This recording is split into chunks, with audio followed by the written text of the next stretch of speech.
மறுபடியும் ஓப்பனா தெளிவா ஒரு விஷயத்தை நான் சொல்றேன்.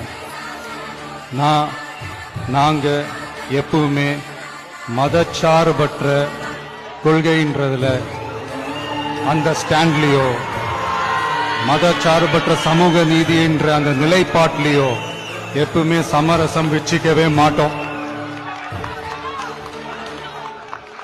நம்மளுடைய தலைமையில தான் ஆட்சி அப்படின்றதுல எப்பவுமே உறுதியா இருக்கிறோம். நம்மளுடைய முதல் மாநாட்டில் கூட நான் சொன்ன மாதிரி அரசியல்ல யாருக்காகவும் எதுக்காகவும் எந்த விதமான ஒரு சமரசமும் நாம வச்சுக்க போறதே இல்லை. அந்த பேச்சுவார்த்தையே கிடையாது. சரிங்களா?